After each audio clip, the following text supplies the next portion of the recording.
A tale of 13 nights, 7 winds, and the gates to Tаймыр.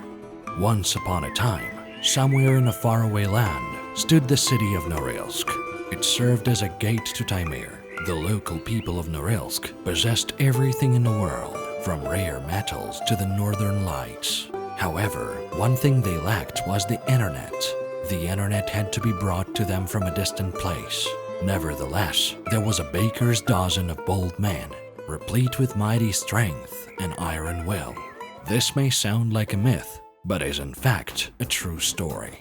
This plan to bring the internet to the Norilsk industrial region is beset by the problems of unpredictable and harsh conditions. Vladimir Potanin. There is still no broadband internet in Norilsk. We waited for the moment when digital inequality would be a thing of the past nationwide, until we realized that we would have to do this ourselves. We needed for the effective management of the company with such a wide variety of information and reports. But this is not the only reason. We want to attract younger people under the age of 30 to work in the area, but they simply cannot imagine the option of residing at a place where there is no internet. The Norilsk industrial region today lacks all the normal services we are used to in the mainland. There is very limited access to federal services. Many communication service providers wanted to resolve this problem, but have been unable to. So we decided to take things into our own hands. We encountered many difficulties on the way. Location and climate factor. The route passes mainly through tundra. In winter, you're up to neck in snow and biting harsh wind, while in summer, the marshes are hard to cross. The only form of transport in winter is off-road vehicles, and in summer, only vehicles fitted with special low-pressure tires can traverse the marshland and moss. But even then, not everywhere. In winter, the mainland can only be reached by special winter roads. We call them roads of life. However, even these roads are unpredictable. In bad weather, the winter roads are closed. If the roads aren't maintained properly, then traffic speed decreases dramatically. In one particular case, this led to a massive delay in the delivery of cargo and machinery for one of the network nodes. In order to begin construction on time, equipment and piles had to be delivered to Vankor Field along the Bolshaya Hita River. This is the only possible route in summer. Unfortunately, it is only navigable for a short period, just 2 weeks. And during this time, cargo has to be delivered, the ships have to be unloaded and then sent back. Winds and blizzards delay helicopters used to bring in supplies and people. The weather is so hard to predict that it's impossible to be certain of any availability of flights. There was once a whole month's delay in Novi Urengoy. When one of our staff members fell seriously ill, we had to call an emergency air medical service to transport him from Igarka to Krasnoyarsk. Winter temperatures can drop as far as -40 Celsius or lower. In such conditions, machinery may be unable to operate and the roads get blocked. Frequently, at temperatures of about -5 Celsius, blizzards arise and snow begins to fall heavily, or strong winds begin to blow and you have to stop work again. It's dangerous to work at a wind speed of more than 10 meters per second, so there's not a long window of opportunity to get work done during the 5 winter months. Availability factor. Motor vehicles can't be driven at speeds any faster than walking pace, even between small settlements located on the roads of 150 to 200 kilometers in length. It sometimes takes workers 2 or 3 hours to reach the work site, and they have to return to the base for the night. If they have to travel 20 kilometers away from the nearest inhabited place, they take caravans with them.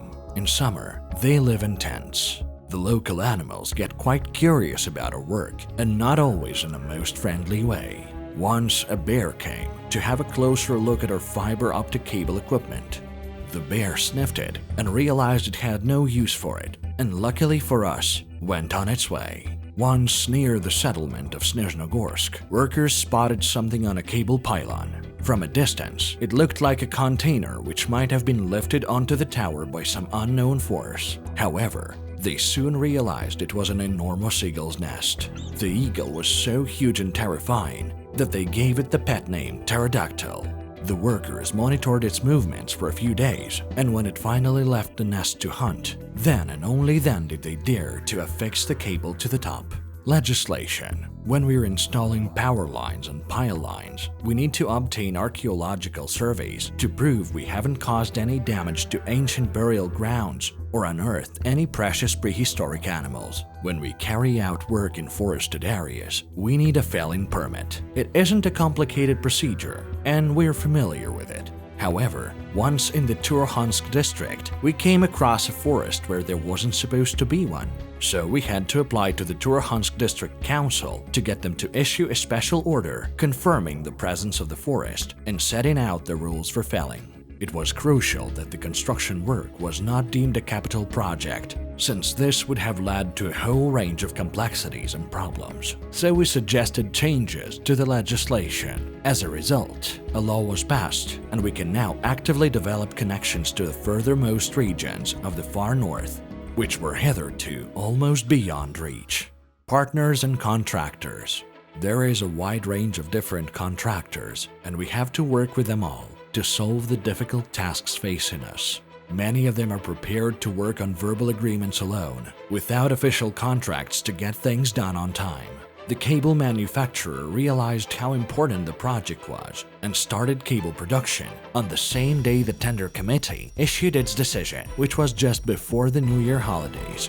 The active equipment provider also managed to speed up its delivery from outside the country. It's normally difficult to convince European companies to do this, since they have rigid terms of production and supply. Landscape and geology. The optic cable is suspended on pylons, which are erected by driving piles into the ground. The ground here is like a layered cake, with clay in place of the layers and an unfrozen mass between them instead of cream. There are nuts too. We call them boulders. When your drill bit hits one of these boulders, it will break. You would think it should be easy to drive piles in places where there aren't any boulders. But no, it isn't. There are voids between the layers of the cake, filled with water. How are you going to drive a pile there? We had to look for special structures with buoyant foundations and use them. Other obstacles to heavy equipment are the countless creeks, streams, and rivers. We couldn't wait for the Sigovaya River near Snizhnogorsk to freeze over, so we had to freeze parts of it ourselves just to get our machines across it. We also had to build a track along the frozen Yenisei bed, stretching for many kilometers for 20-ton tractors. There is another fascinating story about how we built a crossing over the Yenisei River. We needed to place optic fiber, not just single thread but two, into a trench on the Yenisei riverbed. So we had to dig 2.3-kilometer trenches, 18 meters deep, along the bed of one of the biggest rivers in Eurasia. Over thousands of years, the riverbed had been transformed into a coastal zone of pebbles and stones, compacted into a very dense mass, which is almost impossible to break through. Instead of 30 to 40 meters per day, the powerful machinery was only able to yield 5 to 6 meters. It's hard to dive in water with a temperature of only 2 degrees when the divers only have a thin neoprene suit for protection. The divers explore the bottom and monitor progress. They have a special diver station to assist them at great depths and low temperatures, but no machinery can completely replace people. Human factor. This project is about people who don't give in to nature. It's about the geologists who at -39 drilled to the bottom of the Yenisei. It's about people who drove for 40 minutes from Igarka to spend all day on the cold ice without even a construction trailer. It's about constant streams of freezing water from the drill and working without gloves, but they didn't give up. It's about the men who drove the 2 earth movers all the way to the site just to get the work started on time. Do you have any idea how long it took them to go there? It took them a whole month, and they didn't give up. These are the people who are bringing the internet to Norilsk. 956 kilometers of optic fiber, 7 launching units, 8 hubs, 48 types of optic fiber, 2,172 newly erected pylons, 7 kilometers of underwater crossing. It's about working 24/7, being ready to answer calls all day and all night. It's about an active lifestyle, creativity, and responsibility. It's about achieving results. It's all about teamwork. If someone fails, the entire project suffers. The real internet is coming to Norilsk. The bandwidth for the entire Norilsk industrial region will be 40 gigabits per second instead of 1, and this will be enough for a long time to come. As time passes, the children of Norilsk will send messages on Facebook or talk about the movies they just watched online. They will take the internet for granted. They'll think the internet has always existed. Then maybe they'll find this animation right here online, and they'll realize how it was built and just who brought the internet to Norilsk.